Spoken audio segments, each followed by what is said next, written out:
Good morning student. Last time हम बात कर रहे थे जो पहली थ्योरी है ट्रायल एंड एरर के बारे में, जिसे कनेक्शनिज्म भी कहा गया है, संबंधवाद का सिद्धांत भी कहा गया है, या थॉर्नडाइक का कनेक्शनिज्म थ्योरी कहा गया है। उसका क्या मीनिंग है वो हम कर चुके थे और उसकी कैरेक्टरिस्टिक्स क्या हैं वो भी कर चुके थे। आज का हमारा नेक्स्ट उसी टॉपिक को प्रोसीड करते हुए आगे हम बात करेंगे जो थॉर्नडाइक ने अपना प्रयोग किया है वो क्या था, और उस प्रयोग के आधार पर जो इन्होंने लॉ ऑफ लर्निंग जनरेट किए हैं उसके बारे में। तो ये जो लॉ ऑफ लर्निंग की बात आएगी ये हमने ध्यान से सुनना है और उसको समझने की कोशिश करना है। लॉ ऑफ लर्निंग के बिहाफ पे ही इसमें से जो सीखने के नियम निकलेंगे जिनको एक टीचर अपनी क्लास में इम्प्लीमेंट कर बच्चों के सीखने में सहायता कर सकता है। तो पहले हम बात करते हैं इन्होंने क्या एक्सपेरिमेंट किया। थॉर्नडाइक ने अमेरिका के मशहूर मनोवैज्ञानिक रहे हैं, तो उन्होंने अपने जो प्रयोग हैं चूहों पर, बिल्लियों पर, मुर्गियों पर, अलग अलग तरह के जानवरों पर उन्होंने अपने कई प्रयोग किए। उनमें से जो सबसे ज़्यादा सक्सेस हुआ है वो है बिल्लियों पर। उन्होंने अपना एक बिल्ली पर प्रयोग किया था ट्रायल एंड एरर थ्योरी के रिगार्डिंग, जो सबसे ज़्यादा सक्सेस हुआ, और उसी के बिहाफ पे बाद में उन्होंने कुछ लॉ जनरेट किए जिसे लॉ ऑफ लर्निंग का नाम दिया गया। अब ये बिल्ली पर जब उन्होंने प्रयोग किया वो क्या था उसके बारे में हम ध्यान से सुनकर समझने की कोशिश करेंगे।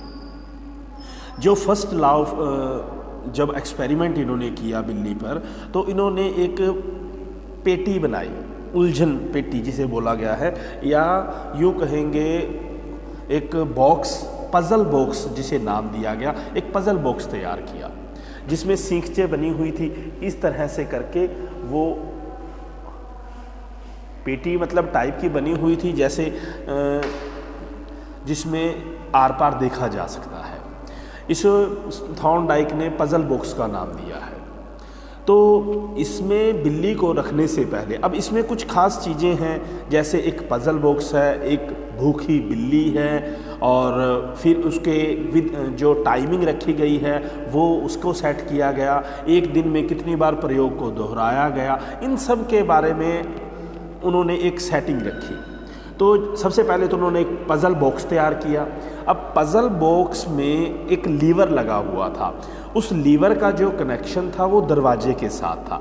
पज़ल बॉक्स के अंदर एक लीवर था, अगर हम उस लीवर को प्रेस करते हैं तो जो बॉक्स है उसका दरवाज़ा ऊपर हो जाता था, मतलब ओपन हो जाता था। अब इसमें रखने से पहले बिल्ली को निश्चित समय के लिए भूखा रखा गया।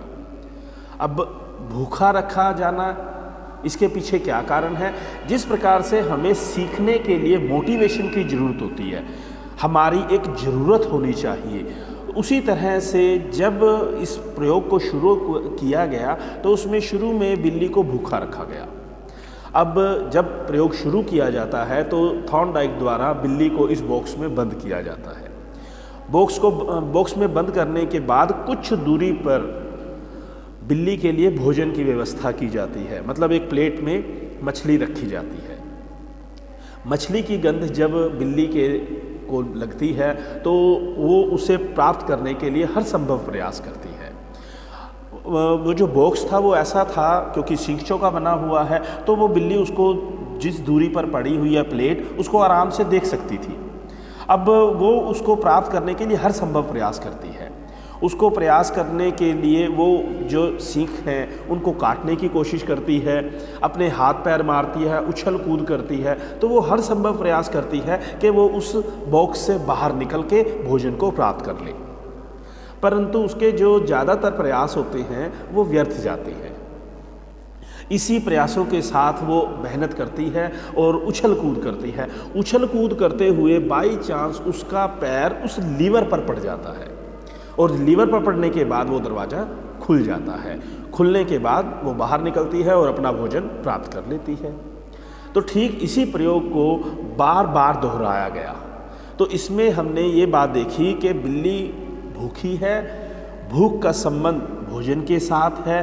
ठीक उसी तरह से जब सीखने की क्रिया आरंभ होती है तो हमें सीखने से पहले सीखना क्या है ये बात क्लियर होनी चाहिए। सीखने के पीछे हमारा ऑब्जेक्टिव क्या है क्लियर होना चाहिए। अब यहीं पर 1 मिनट इस प्रयोग को रोकते हुए इस बात पर ध्यान दें, अगर मान लीजिए बिल्ली भूखी ना हो तो क्या वो उसके लिए प्रयास करेगी? नहीं करेगी, क्योंकि उसको ज़रूरत ही नहीं है इस चीज़ की। पर उसी तरह से जब भी हम कुछ सीखने की शुरुआत करते हैं या हम सीखना शुरू करते हैं तो उसके पीछे हमारा कोई ना कोई ऑब्जेक्टिव, कोई ना कोई मोटिव छुपा होता है, और वही मोटिव हमें अंदर से अभिप्रेरित करता है सीखने के लिए। और उसी अभिप्रेरणा के वशीभूत होकर हम अपने जो प्रयास हैं उनको तेज कर देते हैं और उस लक्ष्य तक पहुँचने की हर संभव कोशिश करते हैं जो हम चाहते हैं। ठीक उसी तरह से जैसे बिल्ली ने किया है। अब इस प्रयोग को जब शुरू में इसमें काफ़ी टाइम लगा, जैसे मान लीजिए थॉर्नडाइक ने उसको बंद किया तो बिल्ली को अपने जो वो कर सकती थी वो सारे प्रयास किए, उसमें 15 से 20 मिनट का से भी ज़्यादा का समय लग गया। तो थॉर्नडाइक ने करीबन 5 दिन तक 10 बार सुबह 10 बार शाम को इस प्रयोग को दोहराया। तो इस प्रयोग को दोहराने पर क्या जवाब निकलता है कि वो मतलब 5 दिनों में थॉर्नडाइक के द्वारा 100 टाइम्स उस एक्सपेरिमेंट को रिवाइज किया गया, जिसमें ये पाया गया कि जब बिल्ली शुरू में जब उसने ज़्यादा टाइम लिया था, परंतु जब उसे बार बार सेम उसी सिचुएशन में रखा गया तो धीरे धीरे उसकी जो आलतू फालतू क्रियाएं थी वो कम होती चली गई, और जो सही क्रियाएं थी लीवर को दबाने की प्रोसेस वो बढ़ती चली गई।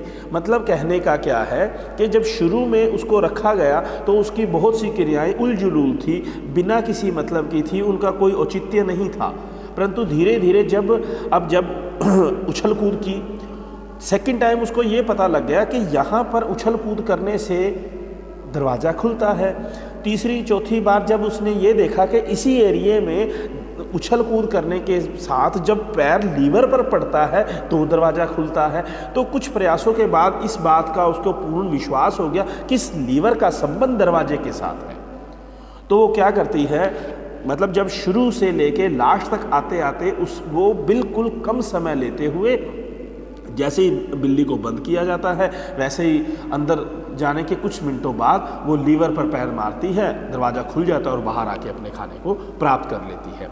तो यहाँ पर देखा गया कि जो रिस्पॉन्स है और स्टिमुलस एंड रिस्पॉन्स है, हमने परसों जब बात की थी उसमें भी ये बात की थी कि सीखना संबंध स्थापित करता है, कि स्टिमुलस और रिस्पॉन्स में जितनी बार एक्टिविटी होगी, जितनी बार वो क्रिया प्रतिक्रिया की जाएगी, उनमें संबंध दृढ़ता से स्थापित होता चला जाएगा। और बाद में क्या है, बिना किसी फालतू प्रयासों के आप सीधा जिस चीज़ को आपने सीखा है उससे आप अपने लक्ष्य को प्राप्त कर सकते हो। तो ठीक उसी तरह से बिल्ली द्वारा भी जो उसके फालतू प्रयास थे वो कम हो गए और लास्ट में उसने बिना टाइम बर्बाद किए हुए इस क्रिया को करना सीख लिया कि मुझे खाना किस तरह से प्राप्त करना है। तो ये जो प्रयोग था, एक्सपेरिमेंट था, इसी एक्सपेरिमेंट के बिहाफ पे थॉर्नडाइक ने 3 मेन लॉ जनरेट किए। उन 3 मेन लॉ में सबसे पहला क्या है, लॉ ऑफ रेडीनेस, तत्परता का नियम, law of exercise and law of effect. कभी भी आप मान लीजिए CTET या HTET का एग्ज़ाम देते हैं तो उसमें वो ये तो नहीं पूछेगा ट्रायल एंड एरर थ्योरी किसकी है, वो ये पूछता है कि लॉ ऑफ इफेक्ट क्या है, या लॉ ऑफ इफेक्ट प्राइमरी है या सेकेंडरी है। यहाँ पे एक बात और मैं आपको क्लियर करना चाहूँगा, जैसे ही ये प्रयोग कंप्लीट होता है, प्रयोग करने के बाद उन्होंने कुछ बातों को चिन्हित किया, साइन किया कि हाँ ये ठीक लगा मुझे। तो उसमें उन्होंने 2 तरह के प्रिंसिपल जनरेट किए, mainly primary principle and the secondary law of learning. अब प्राइमरी में क्या है, या फर्स्ट जो लॉ ऑफ लर्निंग है वो ये 3 हैं, readiness, exercise and the law of effect, और कुछ सेकेंडरी प्रिंसिपल हैं, उनको हम कल बात करेंगे। तो आज का जो हमारा साथ में मेन टॉपिक है वो है इस लॉ को डिस्कस करना। तो सबसे पहला लॉ है लॉ ऑफ रेडीनेस, तत्परता का नियम। अब तत्परता से क्या मतलब है, तत्परता से सीधा सा मतलब ये है कि जब सीखने वाला व्यक्ति सीखने के लिए मानसिक और शारीरिक रूप से तैयारी की अवस्था में होता है तो वो जो चीज़ सीखता है उसको बेहतर ढंग से सीख जाता है। अगर सीखने वाला सीखने के लिए तैयार नहीं है और उसको सिखाने का प्रयास किया जाता है तो उसमें उसको सीखने में समस्या उत्पन्न होती है, या यूँ कहें दुख का अनुभव होता है। तो लॉ ऑफ रेडीनेस अपने आप में तत्परता की स्थिति की बात करता है। इसी जब हम लॉ ऑफ रेडीनेस करेंगे, लॉ ऑफ रेडीनेस के साथ ही दो इसकी एजुकेशन इम्प्लीकेशन करेंगे ताकि वो बाद वाले पॉइंट को आप अच्छे से कंप्लीट कर सको। तो लॉ ऑफ रेडीनेस आपको यहाँ पे क्लियर हो जाना चाहिए। लॉ ऑफ रेडीनेस का मतलब है तत्परता की स्थिति। क्या तत्पर होना? विद्यार्थी का या व्यक्ति का किसी चीज़ को, किसी भी कॉन्सेप्ट को सीखने के लिए मानसिक और शारीरिक रूप से तैयारी की अवस्था में होना। अब कई बार क्या होता है कि हम मानसिक तौर पर स्वस्थ नहीं है पर शारीरिक तौर पर किसी चीज़ को सीखने के लिए तैयार हैं।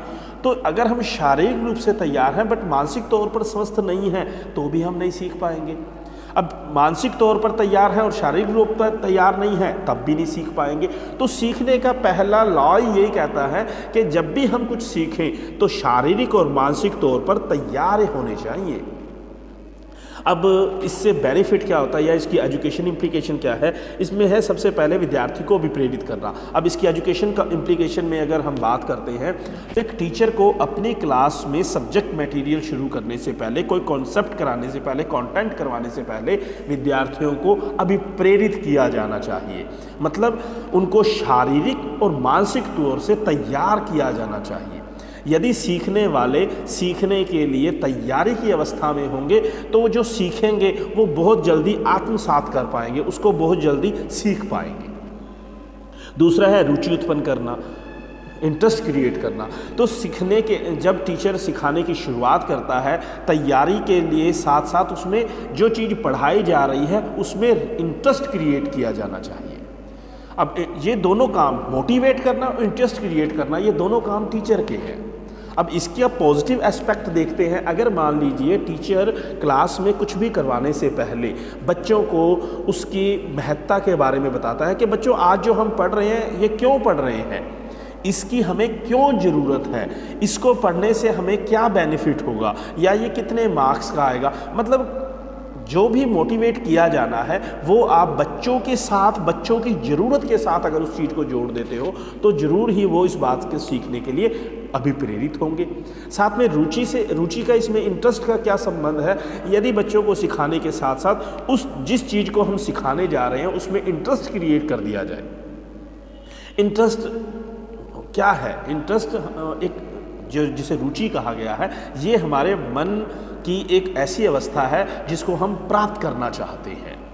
रुचि तब उत्पन्न होती है जब किसी चीज़ के साथ हमारा इंटरनल रिलेशन क्रिएट हो जाता है। और इंटर रिलेशन कब क्रिएट होता है? जब हमें वो काम करने में आनंद आता है, एक मज़े की अवस्था या यूँ कहे काम को करने में सुख की अनुभूति होती है। तो एक टीचर को क्लास में सबसे पहला जो प्रोसेस है, पॉइंट है, सिखाने से पहले तैयारी की अवस्था में लाना है उनको। अगर सभी तैयार हैं तो ऑब्वियसली वो उसको ज़रूर सीखेंगे। अब उसी तरह से प्रयोग में अगर हम दोबारा से नज़र डाल के देखते हैं तो तैयारी की अवस्था क्या थी? बिल्ली को निश्चित समय के लिए भूखा रखा जाना। अगर उसकी भूख को हटा देते हैं वहाँ से तो बिल्ली के प्रयास किसी काम के नहीं हैं। वो एक आलस व्यवहार प्रदर्शित करेगी, ना ही उसको बाहर के भोजन से कुछ लेना है, ना ही उसने उन शिक्षकों से कुछ लेना था। परंतु क्योंकि वो भूखी थी तो उसकी भूख एक अभिप्रेरणा का काम करती है भोजन प्राप्त करने के लिए, क्योंकि भोजन बाहर पड़ा है, भोजन सामने दिखाई दे रहा है और वो भी उसकी पसंद का है, तो वो उनको क्यों ना प्राप्त करना चाहे। तो वहाँ पर ठीक उसी तरह से सबसे पहले है मानसिक और शारीरिक दोनों तरह से तैयारी की अवस्था में आना। सेकंड लॉ क्या कहता है? लॉ ऑफ एक्सरसाइज, अभ्यास का नियम। अभ्यास के नियम में बात आती है जब हम किसी काम को करने के लिए बार बार प्रयास करते हैं तो वो प्रयास सक्सेस होता चला जाता है। अब अभ्यास किसका करना है? बिल्ली के द्वारा उसको बॉक्स में बंद किया गया। शुरू में उसके कई प्रयास थे, उछल कूद करना, सींचों को काटना, हाथ पैर मारना, इधर उधर भागना, मतलब उसने अपनी तरफ से हर तरह का प्रयास किया, बाहर पंजा निकाल कर खींचने की कोशिश करना, परंतु वो उसके सारे प्रयास व्यर्थ थे। अब बाई चांस जब वो उछल कूद करती है तो उसका एक पैर लीवर पर पड़ना, it is a chance success, ये एक आकस्मिक सफलता है। जब हमने इसकी विशेषताओं के बारे में बात की थी उसमें आया था प्रयास और भूल का सिद्धांत क्या कहता है कि जब हम प्रयास करते हैं उन प्रयासों में से कोई एक प्रयास ऐसा होता है जो हमें इस बात की ओर संकेत करता है कि हमारा ये प्रयास हमें हमारी सफलता की तरफ लेके जाएगा। और जब एक ऐसा कोई प्रयास होता है तो हम उसकी गति या उसकी एक्सरसाइज अभ्यास दोहराना शुरू कर देते हैं और जो बाकी हैं उनको छोड़ना शुरू कर देते हैं। तो लास्ट में क्या होता है, अब जैसे हमने प्रयोग में देखा कि 100 टाइम इस प्रयोग को किया गया तो बिल्ली ने बार बार इसी बात को महसूस किया कि यहीं आसपास कुछ है। आसपास के बाद उसने लीवर को ध्यान दिया, लीवर को ध्यान देने के बाद उसका जो अंदर डालते ही पहला एक्शन क्या था, लीवर को दबाना, बाहर आना और खाना प्राप्त करना। ठीक उसी तरह से जब किसी चीज़ का प्रयास किया जाता है, बार बार अभ्यास किया जाता है तो व्यक्ति उस काम को सही ढंग से करना सीख जाता है। Practice makes a man perfect, कि अभ्यास एक ऐसी अवस्था है जिसको बार बार दोहराने पर एक जो मूढ़ व्यक्ति होता है वो भी काम को सही ढंग से करना सीख जाता है। अब प्रयास में जब लॉ ऑफ एक्सरसाइज की बात करते हैं तो इसमें 2 और प्रिंसिपल, इसके सब प्रिंसिपल होते हैं, law of use, law of disuse. प्रयोग का नियम, अनुप्रयोग का नियम।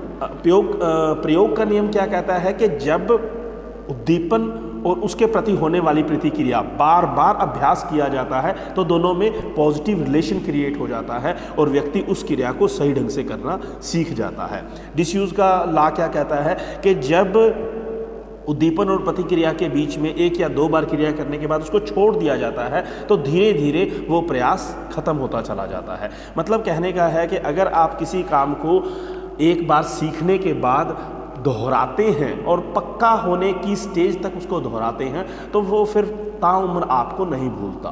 परंतु यदि आप किसी काम को सीखने के बाद 1-2 बार करने के बाद उसको छोड़ देते हो, कच्ची अवस्था में छोड़ देते हो, उसको पूर्णता की तक नहीं लेके जाते हो तो कुछ समय बाद आप उस चीज़ को भूलते चले जाते हो। Law of use, law of disuse. अब इस लॉ की क्या एजुकेशन इम्प्लीकेशंस है उसके बारे में बात करते हैं। इसमें सबसे पहले है अच्छी आदतों का निर्माण करना। अच्छी आदतों के निर्माण एक कक्षा में अध्यापक के द्वारा या यूँ कहें हम अपनी डेली लाइफ में अगर एक्सरसाइज को महत्व देते हैं, अभ्यास को महत्व देते हैं तो वो अच्छी आदतों के निर्माण में महत्वपूर्ण योगदान देते हैं। अच्छी आदतों से क्या मतलब है, सुबह जल्दी उठना एक अच्छी आदत है, या स्वास्थ्य संबंधी आदतें जो अच्छी कैटेगरी में काउंट होती हैं, इनको आदतों को डालने के लिए अभ्यास का नियम सबसे ज़्यादा कारगर है।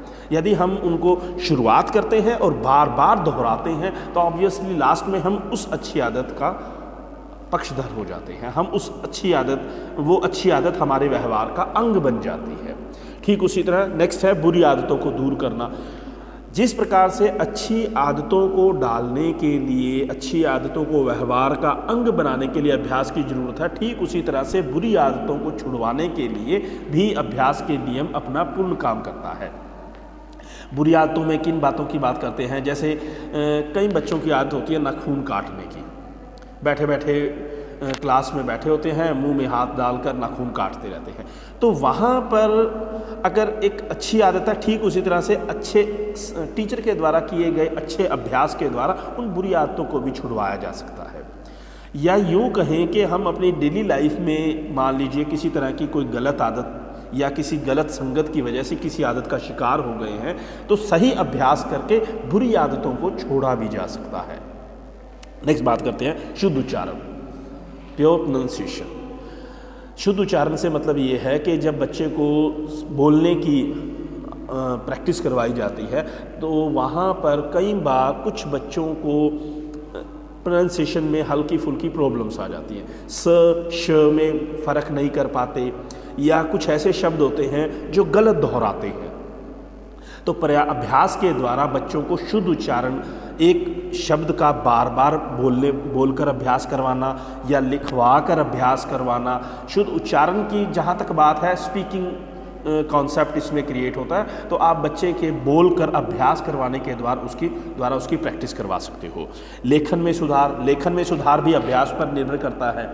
तो एक अध्यापक द्वारा कक्षा में बच्चों के लेखन सुधार हेतु बार बार अभ्यास करवाना या उन वाक्यों को 2 या 4 बार लिखने के लिए कहना। अब आपने जब छोटे थे तो इस बात को नोटिस किया होगा कि अगर मान लीजिए किसी कोई स्पेलिंग गलत लिखी जाती है या हिंदी में कुछ शब्द के मात्राएं गलत लगा दी गई हैं, तो टीचर उस वर्ड को 10 टाइम लिखने के लिए या 20 टाइम लिखने के लिए देते थे। तो उसका क्या लॉजिक था? उसका लॉजिक ये है कि जब हम किसी चीज़ की प्रैक्टिस करते हैं, हो सकता है पहली, दूसरी, तीसरी, चौथी, 5वीं बार तक हम उसको रट रहे हैं, देखकर लिख रहे हैं। जब 10 के बाद लिखना शुरू करेंगे तो हमारी उसमें सही समझ पैदा हो जाती है कि ये ऐसा क्यों हुआ है और मैं जो लिख रहा था वो गलती कहाँ थी। तो 10 टाइम 20 टाइम लिखने के पीछे भी एक लॉजिक है कि अगर हम अभ्यास के द्वारा इसका सही ढंग से प्रयास करें तो उस चीज़ को सही किया जा सकता है और जो कमियां हैं उनको दूर किया जा सकता है। कौशल विकास की बात करते हैं। कौशल से, जैसे कि हम जानते हैं, किसी भी तरह की हाथ से किए जाने वाली क्रिया है, किसी प्रकार के कौशल की बात कही जा सकती है जो हमारे व्यक्तित्व के विकास में सहायक होता है। तो किसी भी चीज़ की अगर हम प्रैक्टिस करते हैं तो हम उसको और ज़्यादा बेहतर बना सकते हैं, निखार सकते हैं। तो ये सेकंड लॉ था। उसके बाद हम थर्ड लॉ की बात करते हैं, लॉ ऑफ इफेक्ट। प्रभाव का नियम क्या कहता है? प्रभाव का नियम, लास्ट थर्ड नियम है, वो ये बात क्लियर करता है कि जब हम सीखने के लिए, पहली तत्परता की बात थी, दूसरा अभ्यास की बात थी, जब हम सीखने के लिए तैयार की अवस्था में होते हैं और हम उस चीज़ को सीखना चाहते हैं तो वो हमारे ऊपर पॉजिटिव इफ़ेक्ट डालता है या सुख का प्रभाव होता है, या हम जब उसको सीखते हैं तो हमें सुख की अनुभूति होती है। इसी का अगर विपरीत देखते हैं, अगर मान लीजिए हम कोई चीज़ सीखना नहीं चाहते और वो सिखाने का प्रयास किया जा रहा है तो वहाँ पर हमारे माइंड में हमें एक दुख की अनुभूति होती है। तो सीधा सा जो प्रभाव, लॉ ऑफ इफेक्ट है, वो सुख और दुख की बात करता है। इसमें जब हमने बात की थी इसको किन किन नामों से जाना गया है, वहाँ पर भी हमने बात की थी, सुख और दुख का सिद्धांत भी इसे कहा गया है। वो इसी के नाम से इसको नाम दिया गया है, लॉ ऑफ इफेक्ट के बिहाफ पे। लॉ ऑफ इफेक्ट में ये बात कही जाती है कि जब हम किसी क्रिया को करने में, सीखने में इम्प्लीमेंट करते हैं तो उसमें मिलने वाला संतोष, सुख की अनुभूति होती है। अपेक्षाकृत यदि नहीं वो कर पाते तो उसमें हमें दुख की अनुभूति होती है। ठीक उसी तरह से इसमें भी कुछ एजुकेशन इम्प्लीकेशंस है, जैसे अच्छी आदतों के निर्माण में, अच्छी आदतों का निर्माण में सरल से कठिन की ओर, नॉवेल्टी, न्यूनतम नया कुछ सीखने में हम प्रभाव को प्राप्त करते हैं, प्रशंसा और प्रोत्साहन में, बाल अपराध व्यवहार को दूर करने में। तो अच्छी आदतों के निर्माण में इसका क्या है कि जब हम कोई अच्छी आदत अभ्यास के द्वारा अपने व्यवहार में डालते हैं तो वो हमारे पर पॉजिटिव इफेक्ट डालती है। देखो, आदत चाहे अच्छी हो या बुरी हो, बुरी आदत कहाँ से आती है? यदि हमने किसी ऐसे व्यक्ति की संगत की है जो व्यक्ति में इस तरह की आदतें हैं तो हो सकता है कि शुरू में वो बुरी आदत हमें किसी ना किसी तरह का सुख दे, इसीलिए हमने उस बुरी आदत को अभ्यास द्वारा अपने व्यवहार में डाला। ठीक उसी तरह से अच्छी आदत क्या है? अच्छी आदत जो हमारे व्यवहार को अच्छे से प्रदर्शित करती है। तो ठीक उसी तरह से बुरी आदतों और अच्छी आदतों के लिए जैसे हमने बात की अभ्यास का नियम लागू होता है, ठीक उसी तरह से ये प्रभाव के नियम पर भी लागू होता है। तो जब हम अच्छी आदतें अपने व्यवहार में डालने की कोशिश करते हैं तो वो हमें कहीं ना कहीं सुख प्रदान करते हैं। नेक्स्ट है सरल से कठिन। बच्चे को जब समझाया सिखाया जाता है तो एक टीचर के द्वारा सरल से कठिन, known to unknown, general to complex, इस तरह के प्रिंसिपल के थ्रू आगे चलाया जाता है कि बच्चा जो जानता है उस जानकारी को आधार बनाकर जो नया दिया जाना है उसकी तरफ बढ़ा जाए। सरल से कठिन की ओर, क्योंकि जो जानता है सरल है उसमें उसको प्राप्त करने में एक सुख की अनुभूति होती है। अब वहाँ उस सुख के सहारे या उस संतुष्टि से वो आगे अननोन की तरफ बढ़ता है जिसको वो नहीं जानता, और धीरे धीरे उस चीज़ को भी वो जानना जा जाता है।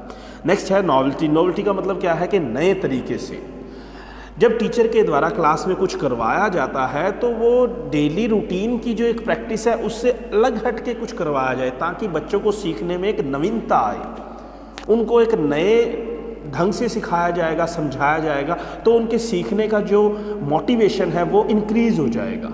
अगर रोज़ एक ही जैसा सारा कुछ होगा, एक ही जैसी वही गिनी चुनी बातें होंगी, तो उसमें एक उदासपन आ जाता है।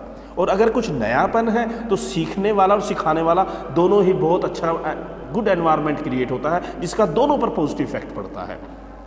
सिखाने वाले को संतुष्टि होती है और सीखने वाले को एक सुख प्राप्त होता है। प्रशंसा और प्रोत्साहन। अब प्रशंसा प्रोत्साहन सीखने में क्या प्रभाव डालते हैं? एक बच्चे के द्वारा क्लास में कुछ किया जाना, उसके बाद टीचर के द्वारा कुछ प्रशंसनीय शब्दों का प्रयोग करना, एप्रिसिएशन वर्ड यूज़ करना, वो बच्चे को सीखने में एक संतोष प्रदान करते हैं। एक टीचर के द्वारा वेरी गुड, गुड इस तरह के शब्द बोले जाने, एक टीचर के द्वारा ये कहना है बहुत अच्छा है, आज तुमने बहुत अच्छा किया, ये आज के 2 शब्द, आज तुमने बहुत अच्छा किया, कल उसको 10 दिन अच्छा काम करने के लिए मोटिवेट करता है। तो सुख की अवस्था इसे कहा जाएगा। बाल अपराध व्यवहार को दूर करने के लिए, एक जो छोटे बच्चे हैं उनमें कई बार कई गलत आदतें हो जाती हैं, तो बच्चों में जो बाल अपराधी प्रवृत्ति के बालक होते हैं, 14 साल से कम या 14 से 16 साल के बीच के होते हैं और गलत आदतें अपने व्यवहार में धारण कर लेते हैं, उनको दूर करने के लिए हम प्रभाव के नियम का इस्तेमाल कर सकते हैं। तो आज के हमने इस थ्योरी में बात की है एक्सपेरिमेंट ऑफ थॉर्नडाइक। थॉर्नडाइक ने कौन सा एक्सपेरिमेंट किया और उस एक्सपेरिमेंट के बिहाफ पे जो प्राइमरी और the secondary principle of trial and error की बात की है, जिसमें आज हमने प्राइमरी प्रिंसिपल डिस्कस की है, साथ में उसकी एजुकेशन इम्प्लीकेशन क्या है। एजुकेशन इम्प्लीकेशन के पॉइंट चाहे यहाँ से उठा लो या फिर लास्ट में इसको तीनों को डिफाइन करने के बाद, सेकेंडरी प्रिंसिपल डिफाइन करने के बाद लास्ट में उसकी एजुकेशन इम्प्लीकेशन कह दो, एक ही बात है। बट अगर आप फर्स्ट, सेकंड, थर्ड प्रिंसिपल के बाद उसको साथ साथ एक्सप्लेन करते हैं, डालते हैं, तो वो ज़्यादा बेटर रहता है, क्योंकि वो उसकी साथ साथ उसकी रिलेशन को क्रिएट करता है, साथ में उसकी इंपॉर्टेंस को शो करता है। ठीक है बेटे, नेक्स्ट वीडियो में हम बात करेंगे इसके सेकेंडरी लॉ ऑफ लर्निंग के बारे में। थैंक यू बेटा।